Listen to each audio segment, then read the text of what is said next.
Merci de votre fidélité. Mesdames, Messieurs, bienvenue dans votre émission Opinion.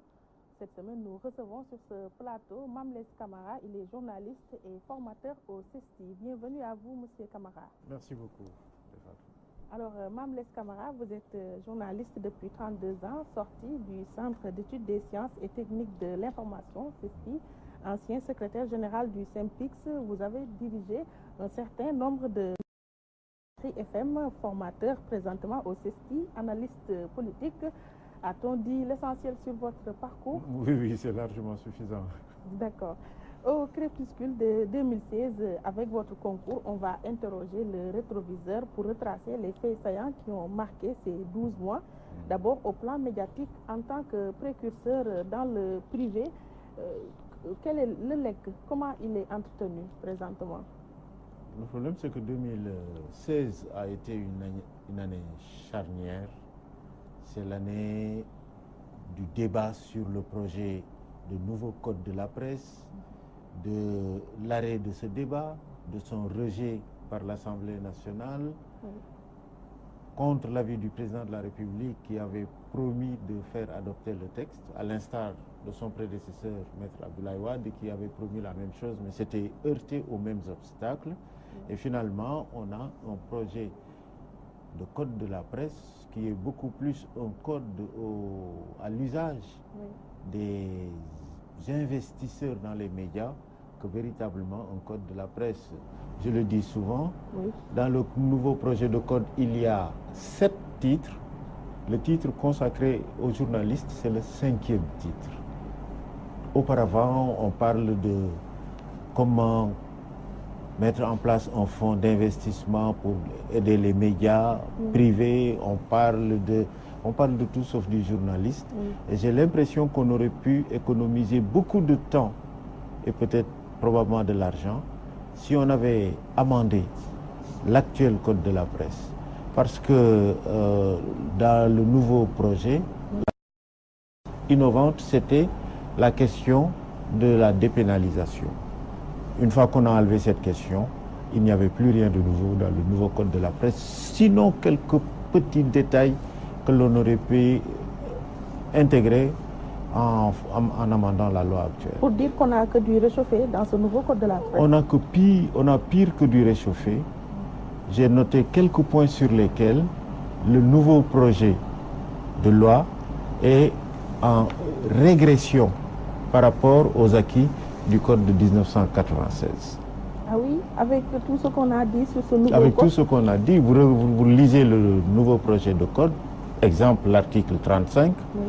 L'article 35 actuel dit que, à propos du secret professionnel, il dit que le journaliste qui a été délibérément trompé par sa source n'est plus lié par le secret professionnel. Il n'est plus obligé de protéger l'anonymat de sa source. C'est ça, c'est dans le code actuel. Maintenant, le nouveau projet de code revient sur cet acquis, parce que si, en tant que journaliste, vous tombez sur quelqu'un de malhonnête qui vous donne de mauvaises informations en se disant, de toute façon, nous avons passé un accord pour un secret professionnel, il ne peut plus dire que c'est moi qui lui ai donné ces informations, même fausses. Cet accord, ce point a sauté. Simplement parce que ceux qui ont rédigé le code, c'est des magistrats. Ils n'ont pas une véritable sensibilité professionnelle de journaliste. Et ça pose le problème de l'applicabilité même de cette loi. À l'origine, qui rédige la loi? C'est des magistrats. S'il y a contentieux, qui va juger le journaliste? Les magistrats. Que c'est pas bon en démocratie qu'une même corporation soit au début et à la fin d'un même processus. D'ailleurs, on nous avait promis le mois de décembre pour l'adoption de ce nouveau code de la presse. Oui, la seule chose nouvelle, si le code passe, c'est que il va y avoir mis sur pied d'un fonds de financement de la presse privée. C'est pas mauvais. Il va également y avoir une sorte de procédure pour l'accès aux médias et que les médias ne soient plus ouverts à tout le monde, que ça va être plus ou moins réglementé. Le reste, c'est vraiment au profit des patrons de presse. Oui. Dans cette lancée, le boom médiatique, notamment de la toile, est-il bien encadré au Sénégal? Le boom médiatique, surtout le boom, avec la toile. Non, on a la toile, l'Internet, c'est l'exemple type d'une loi qui n'anticipe pas, qui n'ouvre pas de perspective. Il y a beaucoup de problèmes parce que la loi s'essouffle à courir derrière une réalité qui ne s'arrête jamais. Internet, ça bouge tout le temps et on ne peut pas, tous les 3 mois, légiférer pour rattraper une réalité que l'on cerne mal et une certaine mentalité qui est en retard par rapport à cela. D'ailleurs, au cours de l'année 2016, Walf Radio, votre bébé, a fêté ses 19 ans. Quel regard portez-vous sur son cursus? Ah bon, écoutez, c'est vraiment une aventure qui continue, qui est exaltante, qui a été un pari et un pari de vie pour ceux qui l'ont inauguré. Moi, j'ai démissionné de la RTS, j'ai démissionné de mon poste de secrétaire général du SYNPICS pour pouvoir prendre en charge la mise sur pied de cette radio-là, la démarrer, parce que c'était incompatible. Tu ne peux pas être directeur de radio et diriger le syndicat, ça n'a pas de sens. Tout comme on ne peut pas cumuler, je ne pouvais pas demander à la RTS de me mettre en disponibilité pour être libre de la concurrencer, ça n'avait pas de sens. Donc, depuis ce temps, il y a eu vraiment des jeunes qu'on connaît très bien, qui essaiment dans le secteur de l'audiovisuel au Sénégal, qui ont fait leurs armes ici, qui aussi, je crois, ça a été une chance de Walfadjri de rencontrer des jeunes qui avaient du talent et qui avaient surtout la passion des médias de façon générale. La balance publicitaire semble toujours déséquilibrée au profit du service public. En cause, qu'est-ce qu'il faut relever? Le dumping, la mauvaise foi des autorités étatiques ou bien le choix des annonceurs plutôt penchés vers le service public? C'est l'incapacité des autorités à réfléchir sur un autre schéma que celui qui est actuellement en vigueur. Alors qu'au sein même de la RTS, le syndicat notamment dit qu'il faut que l'État désormais finance à 100% les médias publics afin que la publicité puisse valablement profiter, c'est-à-dire de manière significative aux médias privés. Mais les autorités dans le domaine des médias sont d'un conservatisme incroyable. Et qu'est-ce qui le justifie? Mais parce que politiquement, ils n'ont jamais accepter de courir ce qu'ils considèrent comme un risque, c'est-à-dire mettre en place un vrai service public, c'est-à-dire un service public financé donc par l'argent du contribuable, et parce qu'il est financé par l'argent de gens qui sont très divers, voire divergents dans leur point de vue, que ce soit des points de vue politiques, des points de vue économiques, religieux, etc., culturels, que la pluralité soit gérée de façon équitable. L'autorité continue de gérer les médias publics avec la même attitude que cela se faisait du temps de la colonisation. Un de nos confrères qui a fait plus de 30 ans de RTS, Kadiali Diakité, a écrit un livre magnifique. Il m'a fait l'honneur de me confier la préface de ce livre, RTS, promesse et déception ou quelque chose comme ça d'un service public. Que malgré tout le discours sur le service public, on a des médias gouvernementaux et ce qu'on appelle médias d'État, mais c'est impropre, c'est des médias gouvernementaux, c'est-à-dire des médias d'appui à l'action du gouvernement. Vous voyez, d'ailleurs, les gouvernements en sont tellement conscients que quand c'est la RTS, quand c'est le Parti socialiste dont la couleur est le vert est au pouvoir, la RTS est de couleur verte, à l'instar d'ailleurs des transports publics. La Sotrac sous les socialistes était verte, Dakar Dem dit que sous Wade était bleu comme les libéraux, et maintenant, marron. Maintenant elle est marron comme l'APR. souvent le destin s'amuse à ironiser sur nos actions. Vous savez, la RTS, dans les années 70, ça signifiait Régie des transports du Sénégal. Régie des transports. C'est l'ancêtre de Demdik. Que l'on fasse subir à toute la descendance de Demdik les mutations de couleur du gouvernement, cela me semble une sorte d'ironie du sort. Est-ce acceptable? C'est pas acceptable. Oui. C'est quelque chose qui montre, encore une fois, l'incapacité du gouvernement à ôter la main de la gestion politicienne de la RTS. Un gouvernement a des besoins de communication qui sont énormes. C'est donc normal que le gouvernement soit massivement présent dans un média public, mais pas au point d'en avoir un usage quand même à ce point-là déséquilibré. Oui, concernant la publicité, si les choses ne changent pas, où va le privé surtout? Écoutez, dès 1997-98, certains promoteurs, investisseurs des médias privés avaient conscience de l'impasse dans laquelle risque de nous mener la situation actuelle de la distribution de la publicité. Quand de grosses machines comme la RTS, pour la presse audiovisuelle, Le Soleil pour la presse écrite, quand ces gens-là passent, il n'en reste plus grand-chose pour quand même un secteur qui non seulement est un secteur qui lutte pour survivre, mais les médias privés sont l'une des dernières portes d'entrée offertes à des jeunes diplômés qui ne trouvent d'emploi ailleurs, qui ne trouvent pas d'emploi ailleurs. Et quand même, il y a eu des réussites sociales remarquables qui ont été offertes par les médias privés. Je crois qu'il faut quand même donner de l'argent à ces médias de façon juste et équitable. Récemment, le chef de l'État a promulgué une loi portant révision du code pénal et code de procédure pénale. Dans le texte, la diffusion d'images obscènes sur la toile est visée.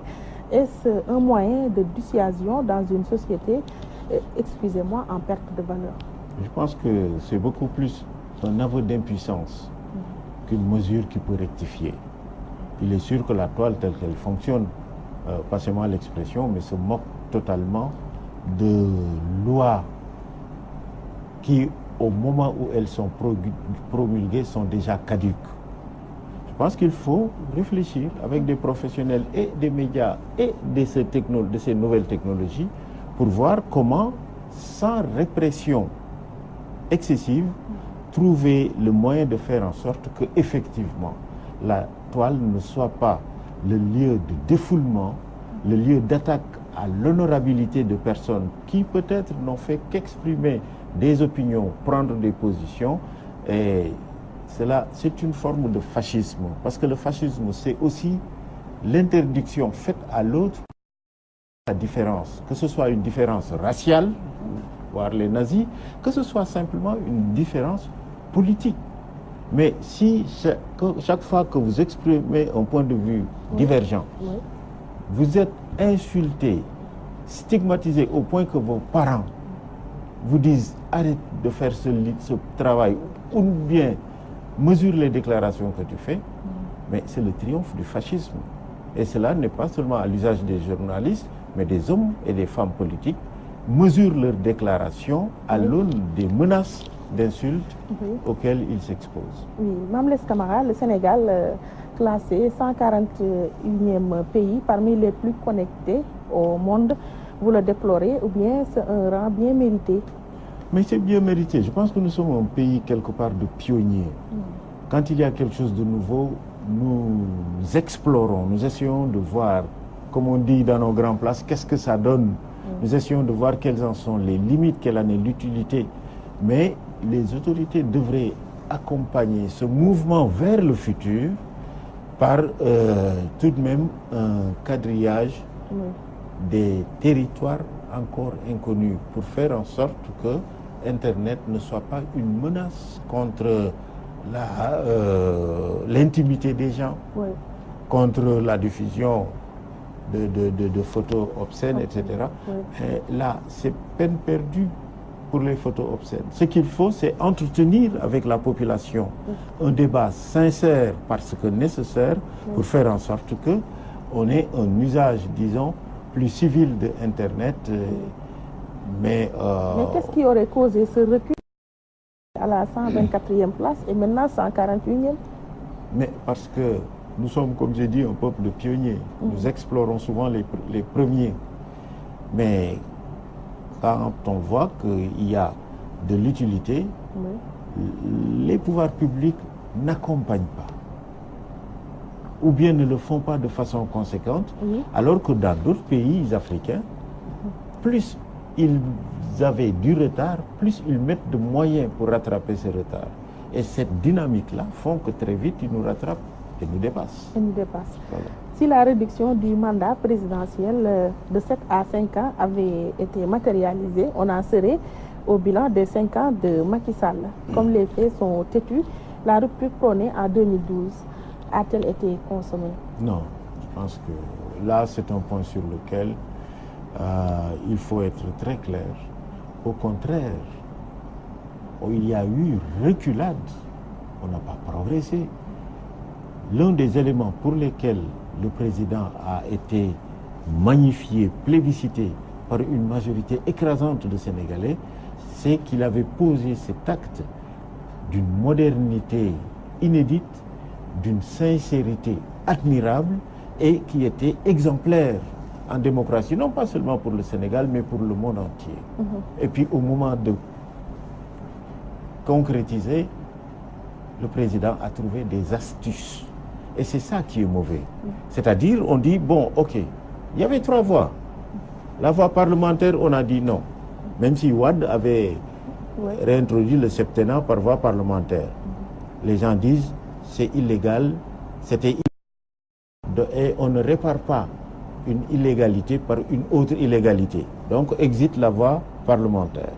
Alors que c'était une voie de test de la sincérité et de l'authenticité des déclarations du président de la République. Il y avait quoi? La voie référendaire. On nous organise un référendum qui porte sur tout, sauf si sur ce qui devait en être la substance, l'essence, c'est la seule raison. Parce que les 15 points ou plus sur lesquels nous nous sommes prononcés, tout de même, un gouvernement aurait pu les faire passer dans la gestion quotidienne, tout de même, de ses charges. Mais là, on nous enlève le seul point intéressant et c'est là où il y a l'astuce. On confie la décision au Conseil constitutionnel dont on savait d'avance que le Conseil constitutionnel ne pouvait que dire ce qu'on a entendu dire. Le Conseil constitutionnel n'est pas créateur de loi. Les législateurs, c'est à l'Assemblée nationale.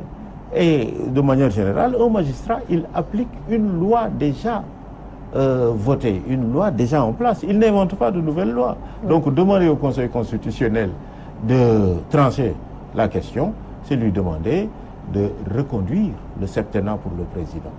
Et maintenant, finalement, comment on appelle ça?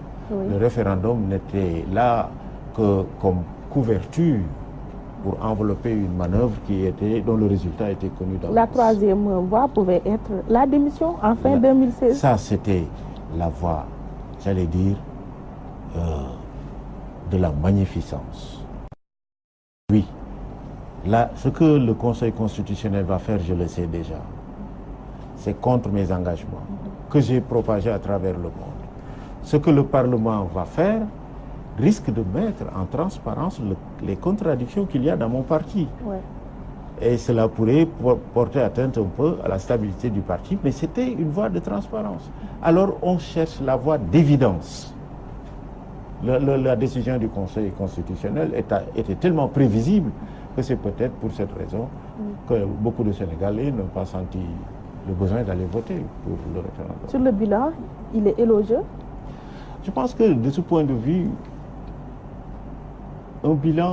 c'est un bilan qui se fait par rapport à des paramètres qui n'étaient pas en place au moment de l'élection du président. Le président s'est fait élire sur un programme Yoonu Yokkute. Chemin faisant, peut-être constatant un certain nombre d'empêchements ou de lenteurs dans le plan yoonu yokkute. Il ne faut pas oublier que le deuxième premier ministre du président Macky Sall, dès qu'elle est entrée en exercice, a lancé le slogan « Accélérer la cadence ». Donc peut-être qu'ils avaient vu cette lenteur dans le plan yoonu yokkute. Pourtant, c'était un banquier qui était aux commandes avant l'arrivée de cette... C'était un banquier, mais dès le départ, les gens avaient mis en garde contre la non-spécialisation en finances publiques. Et très souvent, le privé n'est pas aussi au top concernant la gestion publique qu'il ne l'est concernant les procédures bancaires, les négociations, les accords. Il y a plus de flexibilité que quand il s'agit de gérer des affaires publiques, une administration publique. Mais j'ai l'impression que, quelque part, peut-être, comme on l'a dit, il ne suivait pas la cadence, mais on l'a débarqué dans des conditions d'humiliation et de déchaînement de cette campagne de communication dont le pouvoir actuel est champion. Et moi, j'avais été invité le jour même du limogeage du Premier ministre Abdoul Mbaye à la RTS, et ce que j'avais dit, c'est que Macky Sall vient de se créer de toutes pièces un nouvel opposant. Pourquoi? Qu'avez-vous senti à l'époque? Mais d'abord parce que le facteur subjectif n'est pas suffisamment pris en considération. Parfois, les hommes réagissent non pas de façon rationnelle et raisonnable, mais quand tu te sens humilié, c'est de l'émotion, c'est de l'affect. Et Abdoul Mbaye a été jeté. Et tout de suite, le jour même de son départ, on a lancé contre lui cette machine à stigmatisation. On lui a reproché tout et son reste. Certains sont sortis pour dire « Moi, j'ai participé à son limogeage parce que je n'aimais pas ce personnage, parce que je savais qu'il ne nous menait nulle part, etc. » Et tout cela pour quelqu'un qui avait été une solution. N'oublions pas qu'Abdoul Mbaye n'est pas venu pour ses états de service politique, il n'en avait aucun. Et c'est pour cela qu'il a surpris beaucoup de gens. Partage du pouvoir. L'APR prenait la présidence de la République, Bokk Siggil Sénégal prenait la présidence de l'Assemblée nationale. Le fléau entre ces deux plateaux de la balance, il fallait le trouver ailleurs que dans le monde politique. Et ils étaient tout contents d'avoir un banquier. Pourquoi vous dites Bokk Siggil Sénégal? Comment il s'appelait? Benno. Benno Siggil Sénégal. Bon, c'est peut-être la contraction qu'il y a eu par la suite. C'est Benno Siggil Sénégal à qui on a offert. Et cela est une mentalité qui reste. Voyez, par exemple, on continue de faire des institutions et de l'administration une sorte de butin dans lequel on prend pour récompenser. Comment quelqu'un qui gagne pour des élections locales, bon, un village ou un gros village où c'est important parce que c'est des humains, c'est des êtres humains mais quand même, est-ce que ça vaut un ministère? Pire, est-ce qu'un bon ministre en place qui fait du bon boulot doit être limogé simplement parce qu'il n'a pas gagné? Mais au contraire, c'est peut-être parce qu'il n'a pas pris tout le temps qu'il fallait pour rester à la base et faire le politicien. Il est resté au travail et il a laissé le terrain à d'autres. Donc moi, je pense que cette butinisation de l'administration, c'est pas un mot qui existe, je suis sûr, n'est-ce pas, de l'administration en petits cadeaux offerts à un... On est dans la logique du partage du butin. Du partage du butin. Et là plane l'ombre énorme de Abdoul, qui couvre ou qui obscurcit toute la gestion qui a suivi son départ du pouvoir. Oui, après Abdoul Mbaye, il y a eu Aminata Touré et présentement Mohamed Boun Abdallah Dionne. Lui, il avait lancé l'assaut au travail. Est-ce qu'on est dans cette perspective? Vous savez, les discours sur le travail, les slogans sur le travail, ne sont pas des choses nouvelles, mais précisément parce qu'il n'y a pas une sorte de tenue de l'agenda, des choses faites, des slogans promulgués. On a l'impression que chaque fois qu'il arrive un nouveau pouvoir, pas seulement un nouveau président de la République, mais un nouveau Premier ministre, ou même dans des secteurs, un nouveau ministre, moi qui, dans notre secteur, la presse, j'ai vu comment chaque nouveau ministre de la communication croit réinventer la roue en reprenant exactement ce que son prédécesseur avait fait. Il n'y a pas de continuité. C'est un cycle infernal et personne ne casse ce cycle-là. Donc, chaque fois, prenez les plans de développement depuis l'indépendance, que ce soit les plans quinquennaux, que ce soit ensuite les plans d'ajustement, que ce soit les plans NPI, nouvelle politique industrielle, NPA, nouvelle politique agricole, NP, je ne sais quoi. En fait, sous des sigles différents, défilent les mêmes idées, les mêmes décisions, et au bout du compte, tout ça aboutit à la même impasse. Il y a un moment où on pensait que sans la Banque mondiale, il n'est pas possible de penser, de réfléchir sur un plan de développement. Et ensuite, la Banque mondiale et les FMI qui se sont rendus compte eux-mêmes qu'ils se sont totalement trompés.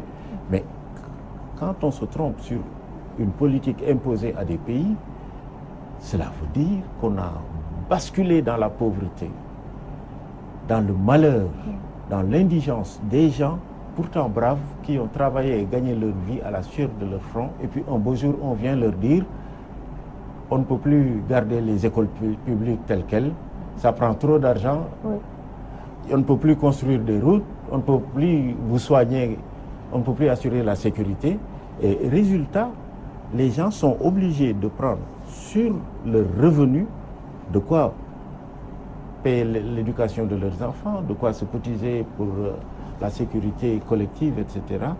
Et tout cela appauvrit le citoyen lambda et la totalité de la population. Parce que nous tous, le peu que nous gagnons, nous le redistribuons quelque part autour de nous.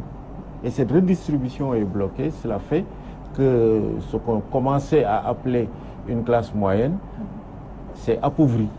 Et on a vu des inspecteurs du travail, des magistrats marcher pour qu'on leur paye plus, ce qui ne s'était pas pu avant alors qu'ils sont des fonctionnaires de la hiérarchie A.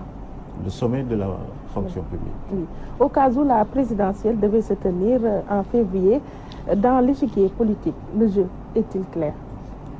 Le jeu n'est pas clair parce que, en fait, depuis l'arrivée de Abdoulaye Wade, on a vu se cristalliser la même cohorte de personnages qui, avec une égale indifférence, sont ministres de Diouf quand Diouf est au pouvoir, sont ministres de Wade quand Wade est au pouvoir, sont ministres de Macky Sall quand Macky est au pouvoir. Et ce sont les mêmes qui, quand ils sont éjectés du pouvoir, constituent l'opposition. Mais c'est une opposition provisoire pour la plupart de ces gens qui attendent d'être cooptés.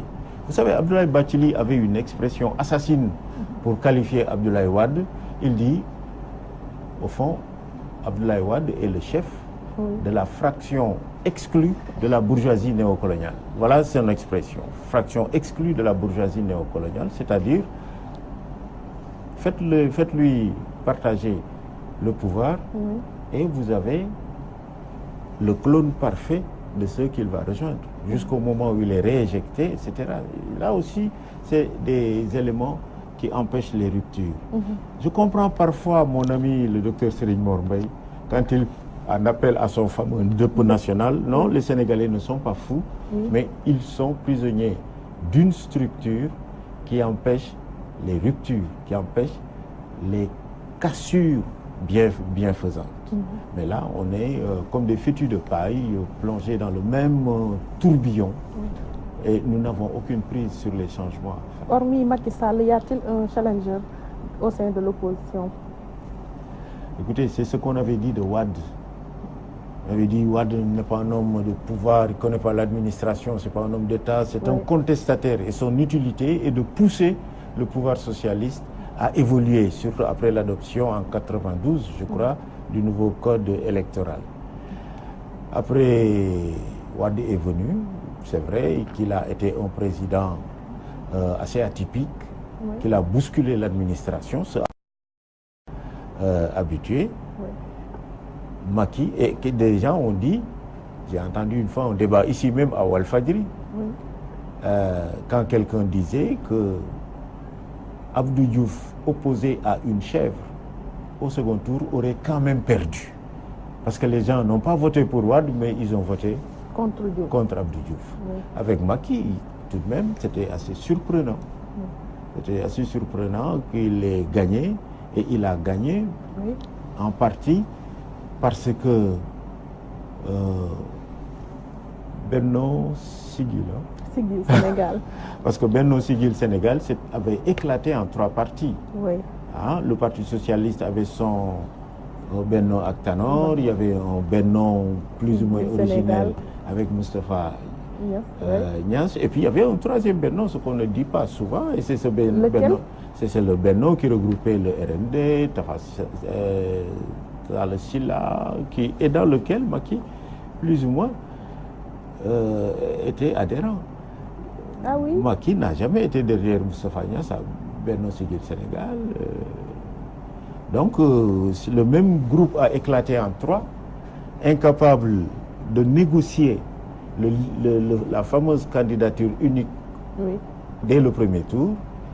Mais après leur débâcle individuel au premier tour, tous se sont regroupés derrière Macky Sall. Et aujourd'hui, c'est quand même assez particulier de voir oui. Moustapha Niasse et Ousmane Tanor Dieng qui, moi, l'autre jour, je me demandais, est-ce qu'il y a des photos où ils sont côte à côte, où ils se serrent la main, où ils se sourient? Est-ce que ça existe?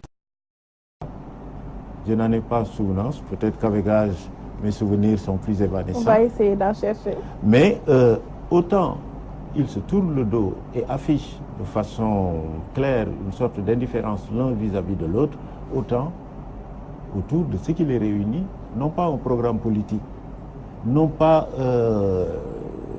des projets, mais soutenir Macky Sall.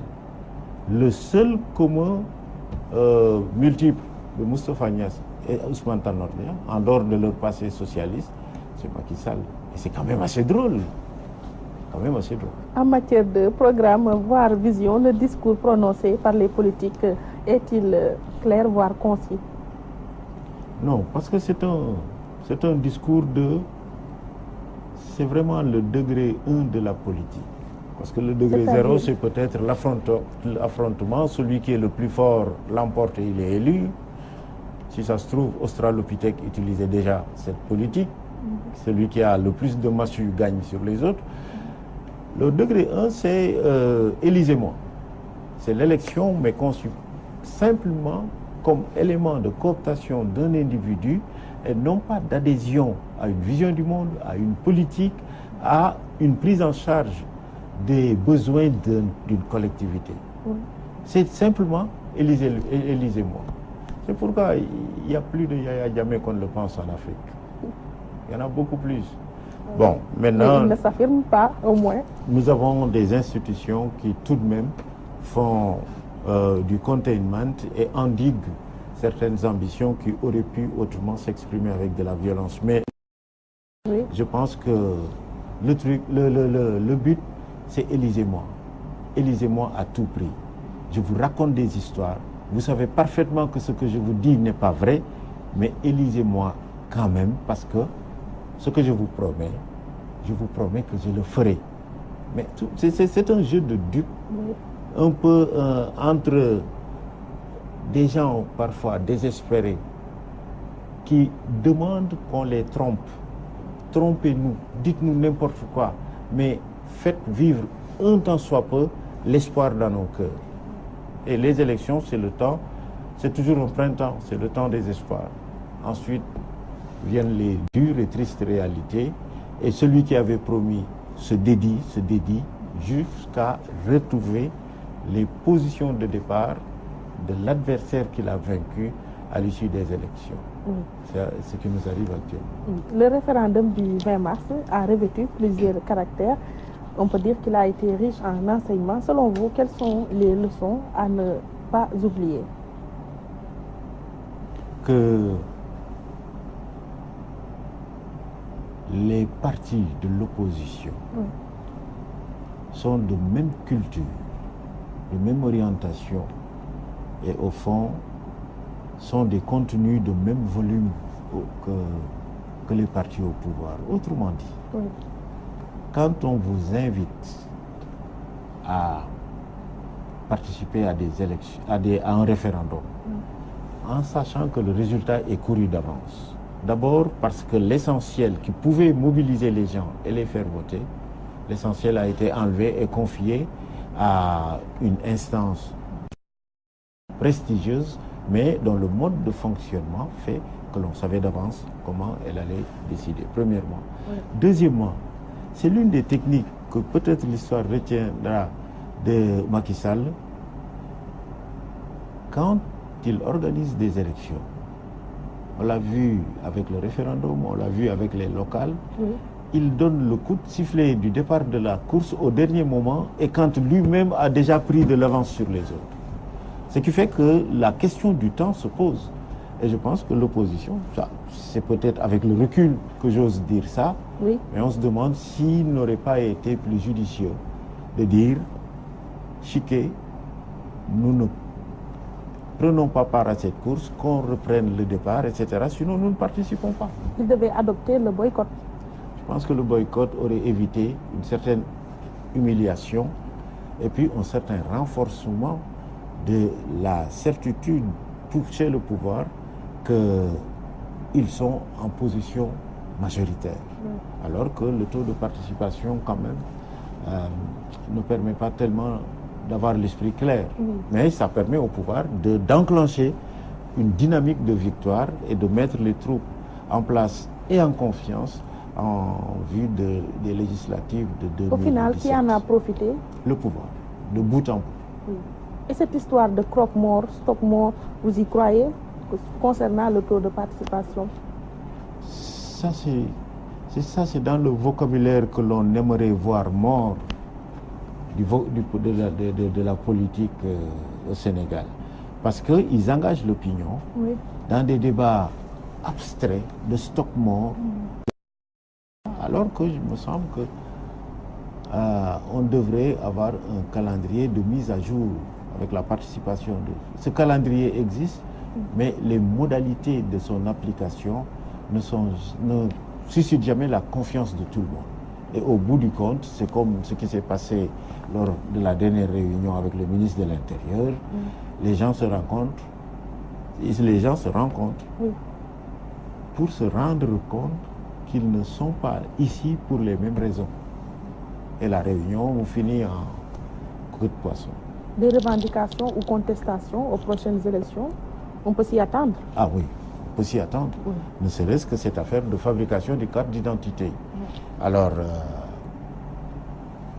premier scénario, ça marche bien et on va voter avec de nouvelles cartes à jour, plus fiables et d'une certaine manière validées avec l'autorité morale de l'organisation sous-régionale la plus forte en Afrique de l'Ouest, c'est-à-dire la CEDEAO. Ça, c'est le scénario optimiste. Scénario pessimiste, l'administration que contrôle plus ou moins directement le parti au pouvoir a la capacité d'accélérer ou de ralentir la fabrication de ces cartes d'identité selon qu'elle ait ou non intérêt à mettre devant les bureaux de vote le maximum d'électeurs ou pas. Parce qu'aujourd'hui, que se passerait-il si un nombre insuffisant d'électeurs a reçu la carte d'identité? D'ailleurs, c'est ce qui risque de se produire d'ici juin. Est-ce qu'on va dire qu'on peut voter avec deux cartes élémentaires? Et on peut donc, dans ce cas, utiliser l'argument de ce risque de confusion pour dire, écoutez, à l'impossible, nul n'est tenu, différons les élections et objectivement, le parti au pouvoir, qui encore tarde à se renforcer et à s'autonomiser d'alliances indispensables que ce parti-là puisse se renforcer et grandir un peu. Donc on peut et le parti au pouvoir a besoin de sa locomotive, c'est-à-dire du président de la République. Et c'est un risque énorme que l'APR prend, et il le sait, oui, en allant aux élections, oui, sans la garantie d'un chef gagnant dont la victoire peut tirer le reste de la rame. Mais apparemment, qu'on est à 2 ans de la présidentielle. On est à 2 ans de la présidentielle et à 6 mois des législatives. Le parti au pouvoir a donc 2 ou 3 mois pour freiner des 4 fers. Il lui suffit seulement de trouver une explication, une raison qu'une bonne campagne de communication pourrait prendre en charge. Pour rappel, le président Macky Sall, sous Wade, a vécu l'expérience avec les législatives de 2006 qui ont été reportées en 2007. En 2007. Oui. Et un des leaders de l'opposition m'a fait cette confidence que quand Wade consultait l'opposition en leur disant, bon, vous savez ça, devant les inondations, la priorité est aux populations. Oui. Donc, si les gens nous voient organiser des élections alors qu'ils ont leur maison dans l'eau, ce ne serait pas bien. Et un opposant connu, il dit, Wade les a reçus un à un. Et quand son tour est venu, Wade lui a dit, oui, aux autres, j'ai raconté des histoires. Mais à toi, je n'ose pas, parce que nous deux, on est les 2 plus vieux crocodiles dans le marigot. C'est comme ça qu'il me l'a dit, je ne vous dirai pas son nom. Mais en fait, la ruse est au centre de la politique et les Sénégalais, les hommes, les femmes politiques sénégalais adorent la ruse en politique. C'est pourquoi un jour, vous voyez, tout le monde se met à lire Machiavel en espérant trouver dans le texte du Florentin les ruses les plus fines pour tromper son monde et se faire élire ou rester à la direction des affaires. Oui, de la politique, on va passer à l'économie. Le PSE qui commence à prendre forme dans la réalité, consacre-t-il l'envol du privé national? En tout cas, il y a certes des lacunes, mais ce que j'observe, c'est qu'on n'a pas, y compris venant de l'opposition, exprimé des critiques rationnelles fondées contre la pertinence et le début de succès du PSE. Oui.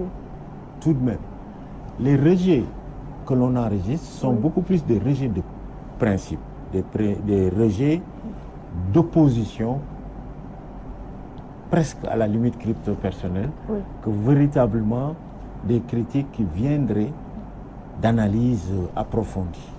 Or, qui est dans l'opposition maintenant? C'est des gens qui, il y a moins de 5 ans, étaient encore aux affaires, donc qui doivent garder une certaine maîtrise de ces affaires. Donc je dis que la manière dont le PSE a été adopté a été un peu acrobatique, mais dans sa mise en œuvre, il me semble que le gouvernement est en train de trouver un équilibre. Et surtout, l'adhésion de partenaires étrangers, notamment les bailleurs de fonds. 2 ans après le club de Paris, à l'époque, on nous parlait d'une belle moisson du Sénégal, avançant le chiffre de 5 000 milliards. Les militants du parti de la demande sociale, pour parapher le chef de l'État, sont-ils rassasiés? Non, au contraire. Tout ce qui se fait est un pari énorme. Tout le monde souhaite que le Sénégal ne soit pas plongé dans des remboursements de dettes qui ont fait courir à des pays, et pas les moindres, des pays comme l'Argentine, qui leur ont fait courir le risque de banqueroute littéral. Si c'était des entreprises, ces pays auraient fermé boutique. Donc, pour l'instant, le discours rassurant du pouvoir consiste à dire que le Sénégal est dans des marges d'endettement raisonnables. Et là également, il n'y a pas démonstration à l'appui, rejet de cet argument par l'opposition. Je pense que l'opposition, quand on dit qu'elle est faible, elle n'est pas faible de sa capacité de mobilisation. Elle est faible de son aptitude, en tout cas de son engagement à faire le travail qu'il faut. Donc certains éléments de l'opposition ont la compétence, mais ce travail, ils ne le font pas. C'est un travail de décryptage, de déconstruction, qui fasse que les conclusions puissent véritablement convaincre les opinions. Mais là, il s'agit de rejets proférés par des gens programmés pour rejeter tout ce qui vient du pouvoir. D'ailleurs, le président minimise cette opposition. Oui, mais je pense que le président devrait sérieusement voir sa façon de s'adresser à l'opposition. Quand on a une opposition qui n'est pas au top, parce qu'elle est dans des confusions assez embarrassantes pour elle, je pense que le président ne doit pas. Il doit, par exemple, en matière de communication, ne serait-ce que ça, changer le registre dans lequel il puise les mots pour qualifier ses rapports avec l'opposition. Ce n'est pas une bataille physique, ce n'est pas un combat de lutte où quelqu'un peut soulever un adversaire, on me dira c'est une image, c'est pour faire rire, etc. Non. Le Sénégal a une tradition de violence à laquelle il faut faire attention et ne pas donc crier au loup au risque de rencontrer de véritables loups. Ouais. Et enfin, ces images de un lion qui dort, qui lui a valu un retour de bâton quand même assez féroce de la part de tous ceux qui... On va évoquer même ce réveil du lion en 2016 avec les affaires Nafingom et Ousmane Sonko, des hauts fonctionnaires de l'État qui ont secoué quand même la République cas par cas. Comment vous les caractérisez? Que l'État, un État n'est pas subjectif. Un État est une objectivité totale. Ce qui fait dire à De Gaulle d'ailleurs que les États n'ont pas d'amis. Un ami c'est subjectif, c'est affectif. Ils ont des intérêts. Et je pense que quand l'État se fâche, c'est ce qui avait signé le début du déclin de Abdou Diouf en 88, quand il s'est mis à dire « ma main s'abattra ». Non, c'est la main pas la sienne. Quand il y a anticipation des décisions de justice par l'exécutif, il y a quelque chose qui ne tient pas dans l'agencement des institutions de l'État. Et enfin, il me semble que le président se sent trop interpellé et il se croit obligé de montrer que, comme on dit en Wolof, c'est encore un jeune homme vigoureux et il leur dit ne me réveillez pas parce que si vous me réveillez, quelque part je vous mets en pièces. Encore bu ma dalee seen kaw danaa leen gaañ te bëgguma leen gaañ mais pourquoi dal ci kaw? On est en politique, on argumente. Il ne faut pas dans le pays du lamb où ce n'est pas seulement la technique mais c'est également caay-caayu lamb, c'est-à-dire toutes les petites choses qu'on fait pour blesser l'adversaire. Les galgal. Voilà. Il me semble qu'il doit sortir de ce registre. Il a des mots qu'il doit éliminer et il y a également des métaphores qu'il doit éliminer, qu'il soit beaucoup plus sobre. C'est maintenant un candidat qui est en train de se reconstruire autrement qu'il l'avait fait en 2012 quand c'était un challenger, quelqu'un qui venait d'on ne sait où pour gagner la présidentielle. Cette fois-ci, la tenue, c'est lui. Et la tenue, c'est pas seulement une manière de se vêtir, ce n'est pas seulement une manière de se comporter, c'est aussi une manière de parler. Et je crois que le président doit être le premier à apaiser l'arène politique. Ce qualificatif de dictateur collé au régime en place, est-ce de trop ou non, c'est acceptable? C'est trop et comme on dit, tout ce qui est excessif ne signifie plus rien. Je pense que nous avons tout de même des institutions dont le développement reste à parfaire, dont la composante humaine reste à raffermir. Les magistrats n'aiment pas qu'on le dise, mais quand Wade leur a dit, vous êtes asservis au point que même si je vous disais soyez libres, vous le serez quelques secondes, le temps de revenir reprendre vous-même vos chaînes. Il leur a dit, et jusqu'ici, il n'y a pas eu de la part de la magistrature une réponse pertinente et courageuse à cette accusation énorme d'Abdoulaye Wade qui dit, moi l'exécutif, je commande le judiciaire. Ne parlons même pas du législatif. Quand une Assemblée nationale a osé à un moment voter la loi Ezzan, le peuple va chercher son sort ailleurs que dans les murs de l'hémicycle. Ce sont nos problèmes. nous devons améliorer, renforcer les institutions en tant qu'outil de gestion, mais nous devons aussi mettre des femmes et des hommes compétents et courageux pour gérer cela. Il me semble que c'était l'objectif du référendum. Renforcer les institutions. Renforcer les institutions, mais dans des modalités qui font que la première institution décide d'échapper au processus de sélection. Si la première institution avait été exemplaire au point de se soumettre à sa propre législation, à sa propre politique et accepter que la durée du mandat soit le point numéro 1 ou l'unique point du référendum, oui, cela aurait marché, mais là, il y a beaucoup de ruses. Souvent le président ruse et il a autour de lui des gens effectivement très adroits, très habiles pour le sortir de situations avec ce qu'il croit être du panache. Mais je ne pense pas que ce soit sortir avec éclat d'une situation que de dire, bon, voilà ce qu'il faut changer, il faut tout changer, sauf l'essentiel, la durée du mandat. Maintenant, l'accessoire, aller dans les urnes pour en décider. C'est de la ruse, ce n'est plus de la politique au sens où tout de même il y a une certaine transparence dans la définition de ce mot. Oui. Le pétrole, le gaz et les ressources minières que le Sénégal possède, cette vive polémique qui les entoure, a-t-elle sa raison? Oui, je pense que c'est difficile à dire. Mais quand du pétrole apparaît dans un pays qui en a toujours rêvé, il ne faut pas mettre son frère dans le business. C'est malheureux à dire, mais c'est une faute politique. Deuxièmement, quand on a une manne de cette nature, on cesse d'être le chef d'une partie de la population, la majorité politique, en lutte contre l'autre. On devrait s'ouvrir. Et les structures mises en place pour contrôler la manière dont tout cela est géré devraient comporter des opposants. Et enfin, je crois que nous devons penser plus à l'avenir concernant ce gaz et ce pétrole qu'à un passé ou à un présent. Faisons-en une chance de réussite pour notre pays, donc pour notre jeunesse. Dernière question, la Gambie. Il y a Yaya Jammeh qui tient tête à la communauté internationale. Selon vous, quelle tournure auront les choses?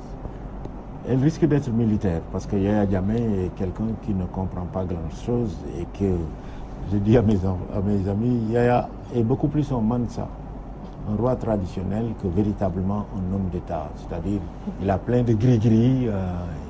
Avant de monter à cheval pour aller en guerre, il ne commence pas avant d'avoir enfilé son dernier terré, son dernier... Premièrement. Mais deuxièmement, si la solution doit être militaire, contrairement à ce que j'ai entendu dire de la part d'un responsable béninois, je crois, de la CEDEAO, le Sénégal ne doit pas être en première ligne. Le Sénégal ne doit pas faire la guerre à Yaya Jammeh qui pourrait faire comprendre aux Gambiens que le Sénégal fait la guerre, non pas à Yaya Jammeh, mais à un pays voisin. On ne peut pas passer dans la Gambie sans traverser le Sénégal. C'est déjà une implication énorme. Il ne faut pas exposer les populations sénégalaises. Et l'armée sénégalaise doit être en veille pour protéger ces populations au cas où Yaya Jammeh serait tenté d'embraser. La sous-région ici, c'est la Gambie et nous. Serait tenté d'embraser la Sénégambie, l'armée sénégalaise doit intervenir. Mais je crois que les autres doivent avoir l'élégance de nous laisser une intervention seulement en second recours et que c'est eux qui doivent envoyer les armes et les hommes pour débarrasser la Gambie d'un accident historique qui a...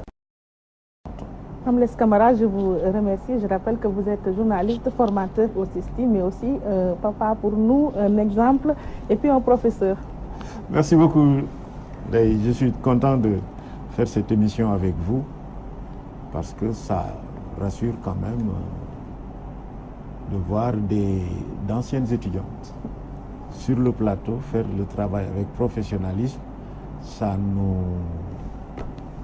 encourage à rester nous aussi au CESTI, accompagner quelque temps des étudiants comme vous qui très vite ont des carrières qui ont dépassé les nôtres et que nous souhaitons encore plus longues.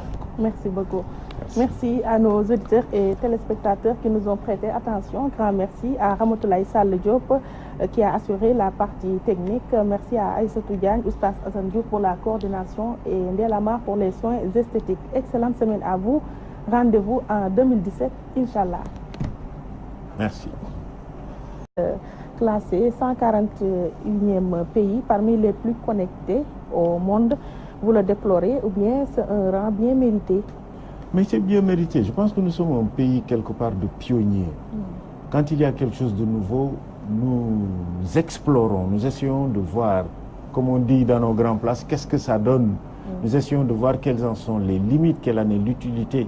Mais les autorités devraient accompagner ce mouvement vers le futur par tout de même un quadrillage des territoires encore inconnus pour faire en sorte que Internet ne soit pas une menace contre l'intimité des gens, contre la diffusion de photos obscènes, etc. Et là, c'est peine perdue pour les photos obscènes. Ce qu'il faut, c'est entretenir avec la population un débat sincère parce que nécessaire pour faire en sorte que on ait un usage, disons, plus civil de Internet. Mais qu'est-ce qui aurait causé ce recul à la 124e place et maintenant 141e? Mais parce que nous sommes, comme j'ai dit, un peuple de pionniers. Nous explorons souvent les premiers. Mais quand on voit qu'il y a de l'utilité, les pouvoirs publics n'accompagnent pas. Ou bien ne le font pas de façon conséquente, alors que dans d'autres pays africains, plus ils avaient du retard, plus ils mettent de moyens pour rattraper ce retard. Et cette dynamique-là font que très vite, ils nous rattrapent et nous dépassent. Et nous dépassent. Voilà. Si la réduction du mandat présidentiel de 7 à 5 ans avait été matérialisée, on en serait au bilan des 5 ans de Macky Sall. Comme les faits sont têtus, la rupture prônée en 2012 a-t-elle été consommée? Non, je pense que là, c'est un point sur lequel il faut être très clair. Au contraire, il y a eu reculade, on n'a pas progressé. L'un des éléments pour lesquels le président a été magnifié, plébiscité par une majorité écrasante de Sénégalais, c'est qu'il avait posé cet acte d'une modernité inédite, d'une sincérité admirable et qui était exemplaire en démocratie, non pas seulement pour le Sénégal, mais pour le monde entier. Et puis au moment de concrétiser, le président a trouvé des astuces. Et c'est ça qui est mauvais. C'est-à-dire, on dit, bon, ok, il y avait 3 voies. La voie parlementaire, on a dit non. Même si Wade avait réintroduit le septennat par voie parlementaire. Les gens disent, c'est illégal, c'était illégal. Et on ne répare pas une illégalité par une autre illégalité. Donc, exit la voie parlementaire. Alors que c'était une voie de test de la sincérité et de l'authenticité des déclarations du président de la République. Il y avait quoi? La voie référendaire. On nous organise un référendum qui porte sur tout, sauf si sur ce qui devait en être la substance, l'essence, c'est la seule raison. Parce que les 15 points ou plus sur lesquels nous nous sommes prononcés, tout de même, un gouvernement aurait pu les faire passer dans la gestion quotidienne, tout de même, de ses charges. Mais là, on nous enlève le seul point intéressant et c'est là où il y a l'astuce. On confie la décision au Conseil constitutionnel dont on savait d'avance que le Conseil constitutionnel ne pouvait que dire ce qu'on a entendu dire. Le Conseil constitutionnel n'est pas créateur de loi. Les législateurs, c'est à l'Assemblée nationale. Et de manière générale, un magistrat, il applique une loi déjà votée, une loi déjà en place. Il n'invente pas de nouvelles lois. Donc, demander au Conseil constitutionnel de trancher La question, c'est lui demander de reconduire le septennat pour le président. Et maintenant, finalement, comment on appelle ça? Oui. Le référendum n'était là que comme couverture pour envelopper une manœuvre qui était... Vous voyez, d'ailleurs, les gouvernements en sont tellement conscients que quand c'est la RTS, quand c'est le Parti socialiste dont la couleur est le vert est au pouvoir, la RTS est de couleur verte, à l'instar d'ailleurs des transports publics. La Sotrac sous les socialistes était verte, Dakar Dem dit que sous Wade était bleu comme les libéraux, oui. Et maintenant elle est marron comme l'APR. Souvent le destin s'amuse à ironiser sur nos actions. Vous savez, la RTS, dans les années 70, ça signifiait Régie des transports du Sénégal. Régie des transports? C'est l'ancêtre de Demdik. Que l'on fasse subir à toute la descendance de Demdik les mutations de couleur du gouvernement, cela me semble une sorte d'ironie du sort. Est-ce acceptable? C'est pas acceptable. Oui. C'est quelque chose qui montre, encore une fois, l'incapacité du gouvernement à ôter la main de la gestion politicienne de la RTS. Un gouvernement a des besoins de communication qui sont énormes. C'est donc normal que le gouvernement soit massivement présent dans un média public, mais pas au point d'en avoir un usage quand même à ce point-là déséquilibré. Oui, concernant la publicité, si les choses ne changent pas, où va le privé surtout? Écoutez, dès 1997-98, certains promoteurs, investisseurs des médias privés avaient conscience de l'impasse dans laquelle risque de nous mener la situation actuelle de la distribution de la publicité. Quand de grosses machines comme la RTS, pour la presse audiovisuelle, Le Soleil pour la presse écrite, quand ces gens-là passent, il n'en reste plus grand-chose pour quand même un secteur qui non seulement est un secteur qui lutte pour survivre, mais les médias privés sont l'une des dernières portes d'entrée offertes à des jeunes diplômés qui ne trouvent d'emploi ailleurs, qui ne trouvent pas d'emploi ailleurs. Et quand même, il y a eu des réussites sociales remarquables qui ont été offertes par les médias privés. Je crois qu'il faut quand même donner de l'argent à ces médias de façon juste et équitable. Récemment, le chef de l'État a promulgué une loi portant révision du code pénal et code de procédure pénale. Dans le texte, la diffusion d'images obscènes sur la toile est visée. Est-ce un moyen de dissuasion dans une société, excusez-moi, en perte de valeur? Je pense que c'est beaucoup plus un aveu d'impuissance qu'une mesure qui peut rectifier. Il est sûr que la toile telle qu'elle fonctionne, passez-moi l'expression, mais se moque totalement de lois qui, au moment où elles sont promulguées, sont déjà caduques. Je pense qu'il faut réfléchir avec des professionnels et des médias et de ces nouvelles technologies pour voir comment, sans répression excessive, trouver le moyen de faire en sorte que, effectivement, la toile ne soit pas le lieu de défoulement, le lieu d'attaque à l'honorabilité de personnes qui peut-être n'ont fait qu'exprimer des opinions, prendre des positions. Et cela, c'est une forme de fascisme. Parce que le fascisme, c'est aussi l'interdiction faite à l'autre la différence. Que ce soit une différence raciale, voire les nazis, que ce soit simplement une différence politique. Mais si chaque fois que vous exprimez un point de vue divergent, vous êtes insulté, stigmatisé au point que vos parents vous disent arrête de faire ce travail ou bien mesure les déclarations que tu fais, mais c'est le triomphe du fascisme. Et cela n'est pas seulement à l'usage des journalistes, mais des hommes et des femmes politiques mesurent leurs déclarations à l'aune des menaces d'insultes auxquelles ils s'exposent. Oui, Mame Less Camara, le Sénégal, dont le résultat était connu d'avance. La troisième voie pouvait être la démission en fin 2016. Ça, c'était la voie, j'allais dire, de la magnificence. Oui, là, ce que le Conseil constitutionnel va faire, je le sais déjà. C'est contre mes engagements que j'ai propagés à travers le monde. Ce que le Parlement va faire risque de mettre en transparence les contradictions qu'il y a dans mon parti. Ouais. Et cela pourrait porter atteinte un peu à la stabilité du parti, mais c'était une voie de transparence. Alors on cherche la voie d'évidence.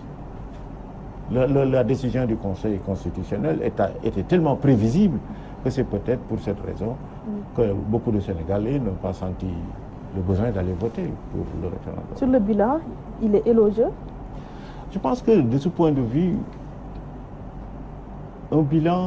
c'est un bilan qui se fait par rapport à des paramètres qui n'étaient pas en place au moment de l'élection du président. Le président s'est fait élire sur un programme Yoonu Yokkute. Chemin faisant, peut-être constatant un certain nombre d'empêchements ou de lenteurs dans le plan Yoonu Yokkute, il ne faut pas oublier que le deuxième premier ministre du président Macky Sall, dès qu'il est entré en exercice, a lancé le slogan « Accélérer la cadence ». Donc peut-être qu'ils avaient vu cette lenteur dans le plan Yoonu Yokkute. Pourtant, c'était un banquier qui était aux commandes avant l'arrivée de cette C'était un banquier, nouvelle. Mais dès le départ, les gens avaient mis en garde contre la non-spécialisation en finances publiques.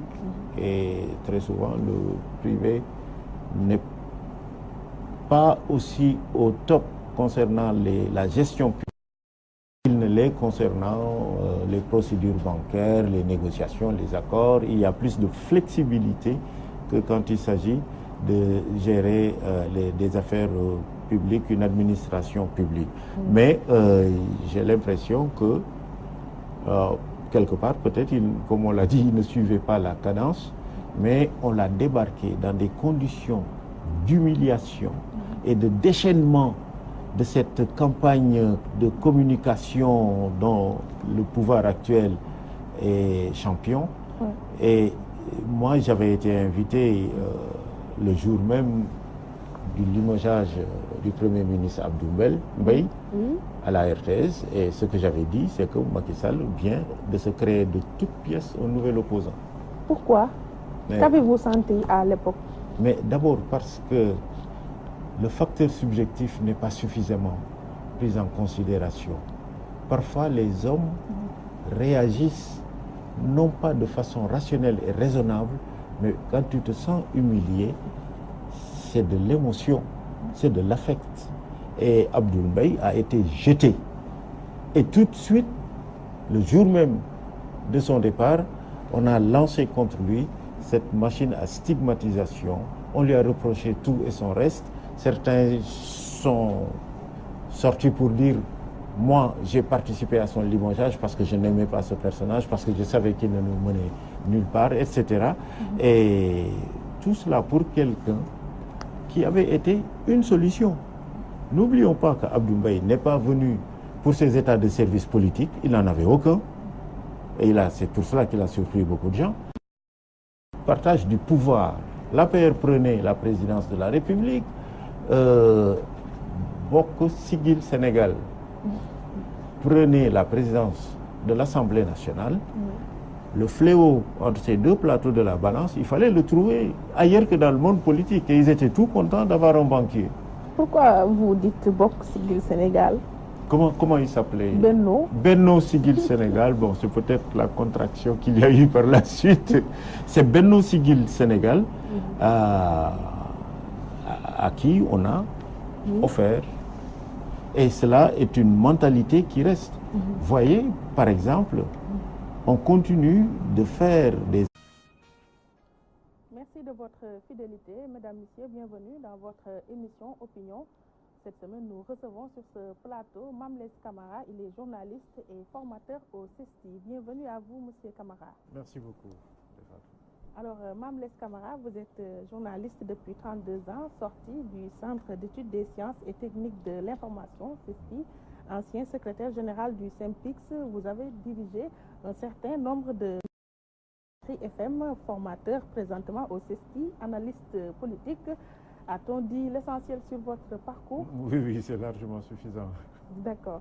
Au crépuscule de 2016, avec votre concours, on va interroger le rétroviseur pour retracer les faits saillants qui ont marqué ces 12 mois. D'abord, au plan médiatique, en tant que précurseur dans le privé, quel est le legs? Comment il est entretenu présentement? Le problème, c'est que 2016 a été une année charnière. C'est l'année du débat sur le projet de nouveau code de la presse, de l'arrêt de ce débat, de son rejet par l'Assemblée nationale, contre l'avis du président de la République qui avait promis de faire adopter le texte, à l'instar de son prédécesseur, Maître Abdoulaye Wade, qui avait promis la même chose, mais s'était heurté aux mêmes obstacles. Et finalement, on a un projet de code de la presse qui est beaucoup plus un code à l'usage des investisseurs dans les médias que véritablement un code de la presse. Je le dis souvent, dans le nouveau projet de code, il y a 7 titres. Le titre consacré aux journalistes, c'est le 5e titre.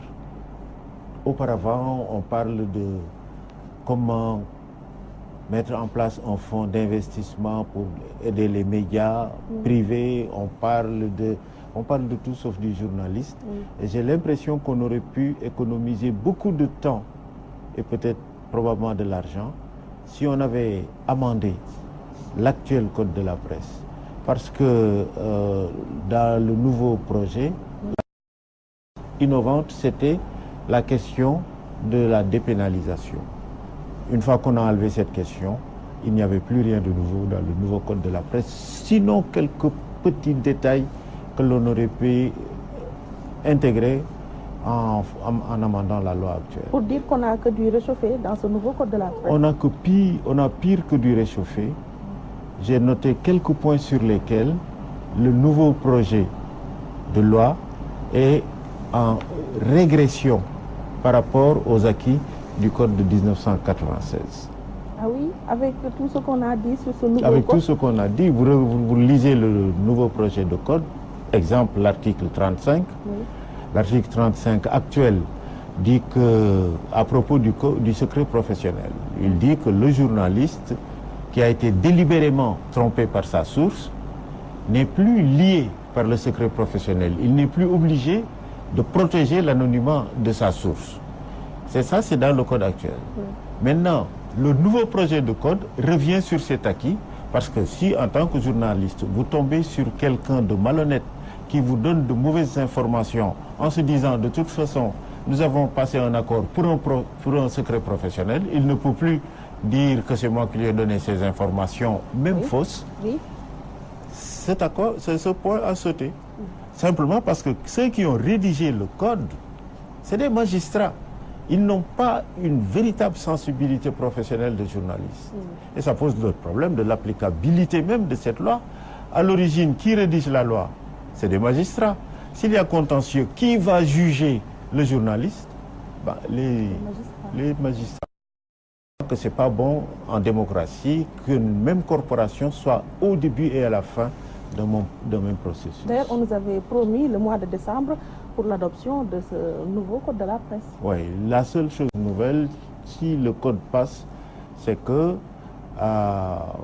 il va y avoir mis sur pied d'un fonds de financement de la presse privée. C'est pas mauvais. Il va également y avoir une sorte de procédure pour l'accès aux médias et que les médias ne soient plus ouverts à tout le monde, que ça va être plus ou moins réglementé. Le reste, c'est vraiment au profit des patrons de presse. Dans cette lancée, le boom médiatique, notamment de la toile, est-il bien encadré au Sénégal? Le boom médiatique, surtout le boom, avec la toile.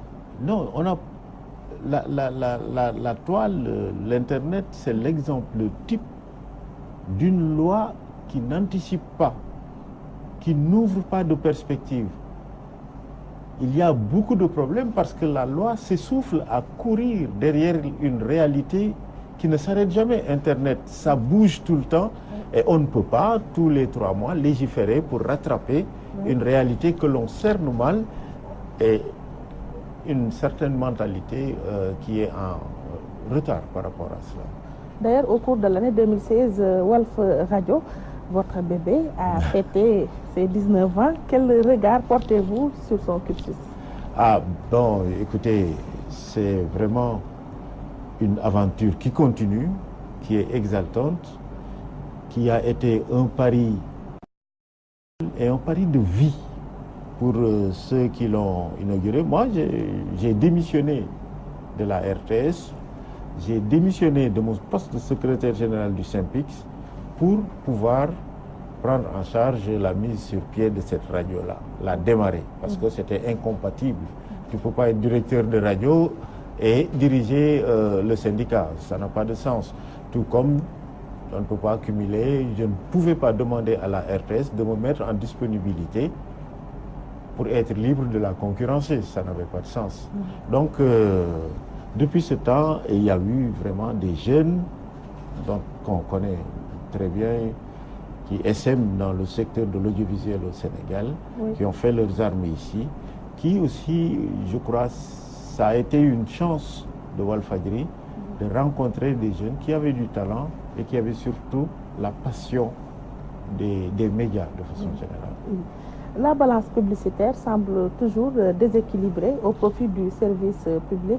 En cause, qu'est-ce qu'il faut relever? Le dumping, la mauvaise foi des autorités étatiques ou bien le choix des annonceurs plutôt penchés vers le service public? C'est l'incapacité des autorités à réfléchir sur un autre schéma que celui qui est actuellement en vigueur. Alors qu'au sein même de la RTS, le syndicat notamment dit qu'il faut que l'État désormais finance à 100% les médias publics afin que la publicité puisse valablement profiter, c'est-à-dire de manière significative aux médias privés. Mais les autorités dans le domaine des médias sont d'un conservatisme incroyable.